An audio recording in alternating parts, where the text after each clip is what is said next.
Projet à venir. 2 ans après sur le terrain, les résultats concrets sont d'ores et déjà observables.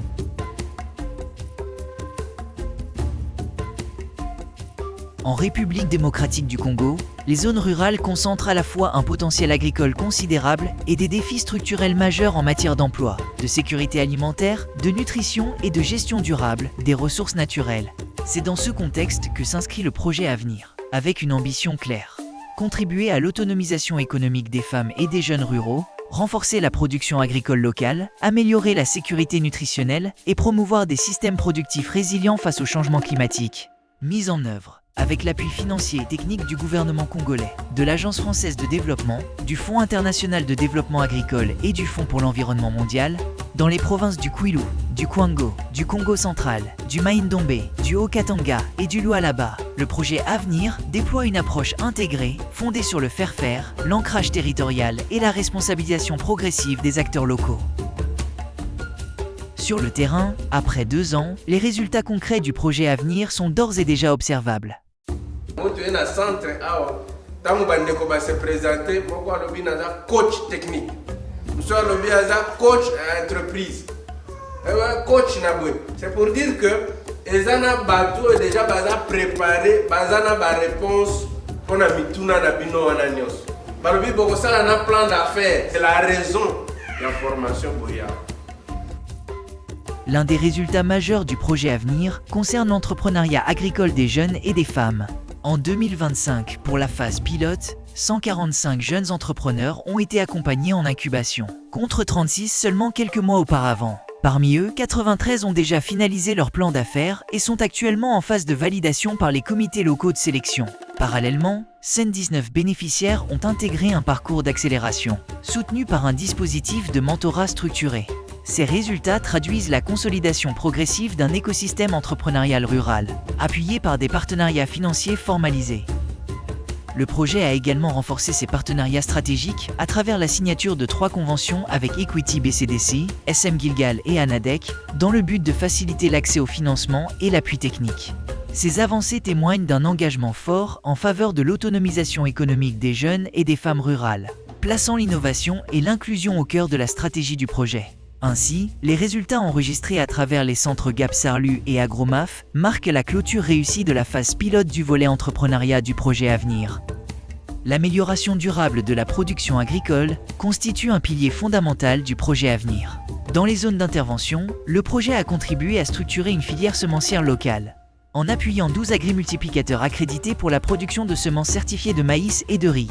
Les semences produites localement présentent un pouvoir germinatif élevé, atteignant 95%, et sont mises à disposition des petits producteurs à un coût réduit. À ce jour, plus de 76 tonnes de semences sont disponibles, renforçant les rendements agricoles et la sécurité des campagnes. Au-delà des chiffres et des performances agronomiques, l'accès à des semences de qualité redonne confiance aux agrimultiplicateurs et aux producteurs. Sur le terrain, on peut le constater.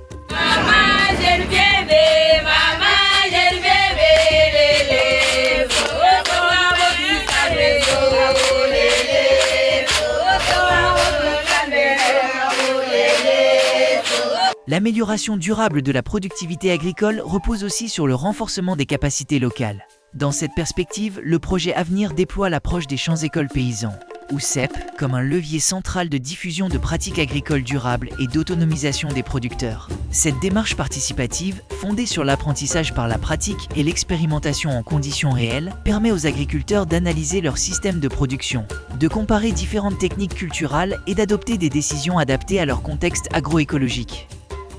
Yayawa, variété, Moudichi, Yabetumekuna, d'une façon améliorée, à la distance, il y a 75. Mais là, il y a 3 parcelles Kuna. 3 parcelles, il y a parcelles qui évaluer la production. Parcelle Moshi, qui est Moudichi, qui est PA, Moudichi. Parcelle zone qui est PA, Samaru.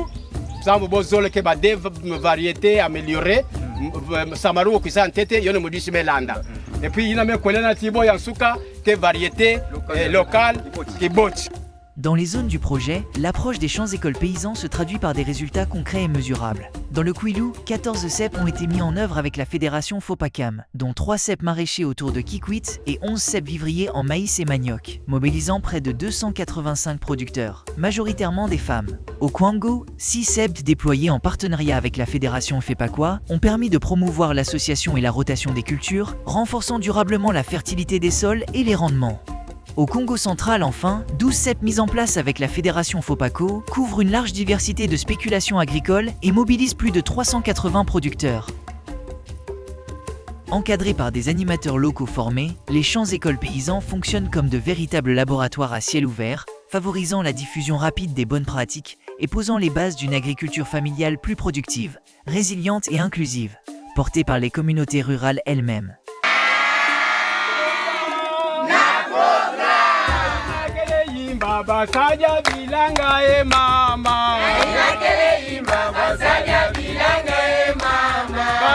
Dans une logique de diversification et de résilience, le projet à venir appuie la relance de plusieurs filières stratégiques.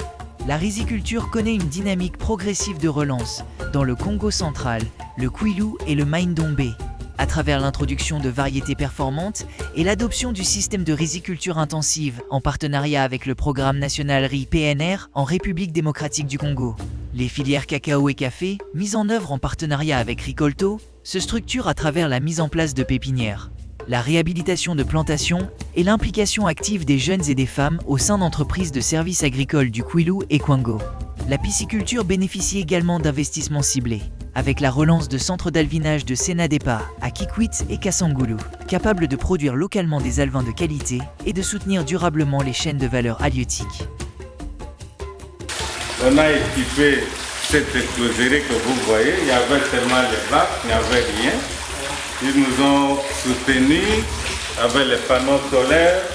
Bref, donc tous les équipements que vous verrez, même les fusées et tout ça, pour la province, c'est grâce à l'avenir. Donc si on a ces poissons aujourd'hui, nous sommes contents des résultats parce que c'est ces résultats ici qu'on attendait. Il fallait qu'on ait les poissons, les alevins à distribuer auprès des cultivateurs. Aujourd'hui là, chose faite, chose dit, chose faite, les alevins sont là. L'autonomisation passe également par le savoir. À travers 8 centres d'alphabétisation fonctionnelle, le projet Avenir en partenariat avec Inades Formation et APDC a permis à plus de 600 apprenants, majoritairement des femmes, d'acquérir des compétences de base en lecture, écriture et calcul. Ces acquis renforcent la participation des femmes rurales à la gestion économique, à la vie communautaire et à la prise de décision locale.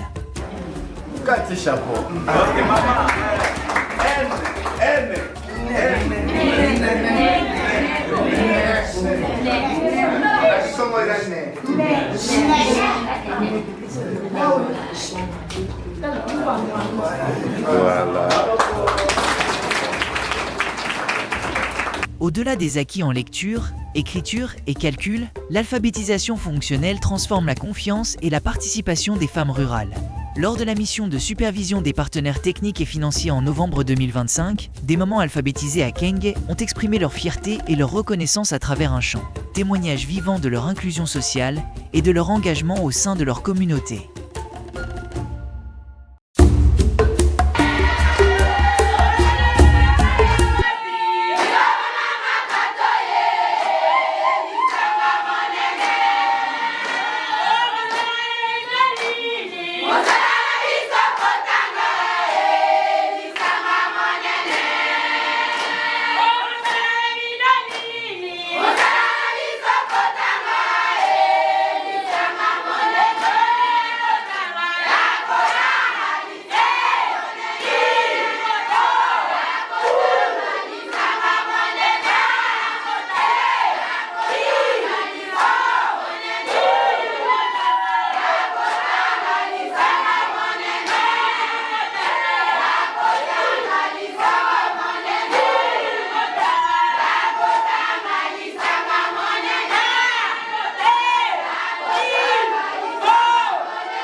La sécurité nutritionnelle et l'autonomisation des femmes constituent une dimension transversale forte du projet Avenir. En 2025, près de 5000 ménages sensibles à la nutrition ont été appuyés, notamment à travers l'installation de plus de 2200 jardins de cases, la relance de l'élevage familial, la diffusion de foyers améliorés et l'amélioration de l'accès à l'eau potable. Dans ce cadre, des ménages bénéficiaires, majoritairement des femmes, ont reçu des géniteurs caprins et des volailles, afin de relancer durablement l'élevage familial, renforcer l'accès aux protéines animales et diversifier les sources de revenus au niveau des ménages. Ces interventions intégrées contribuent directement à la diversification alimentaire, à la réduction des vulnérabilités nutritionnelles et à l'amélioration durable des conditions de vie des ménages ruraux.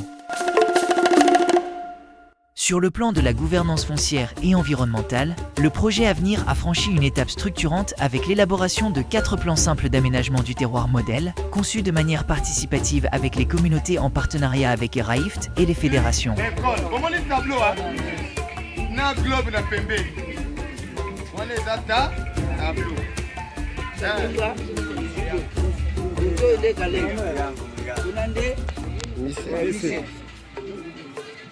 Par ailleurs, le développement de la filière bambou énergie constitue une réponse innovante à la déforestation, avec plus de 140 hectares déjà emblavés et des clusters communautaires structurés autour de solutions durables.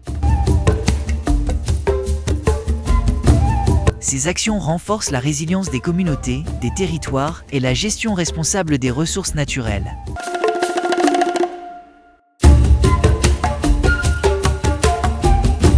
Aujourd'hui, plus de 23 000 ménages agricoles sont enregistrés et suivis dans les zones d'intervention du projet. Le projet Avenir démontre qu'une approche intégrée, territorialisée et inclusive permet de produire des résultats mesurables, durables et alignés à la fois sur les priorités nationales de la République démocratique du Congo et sur les engagements des partenaires techniques et financiers.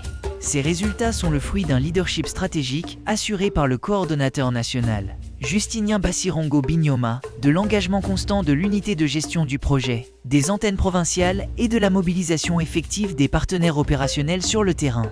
Placé sous la tutelle du ministère de l'Agriculture et de la Sécurité alimentaire, et mise en œuvre avec l'appui du gouvernement congolais, de l'Agence française de développement, du Fonds international de développement agricole et du Fonds pour l'environnement mondial, le projet Avenir a posé des acquis solides qui constituent une base crédible pour la poursuite et l'amplification des interventions en 2026. Projet Avenir, valoriser l'entrepreneuriat agricole et rural inclusif, sensible à la nutrition et résilient au climat.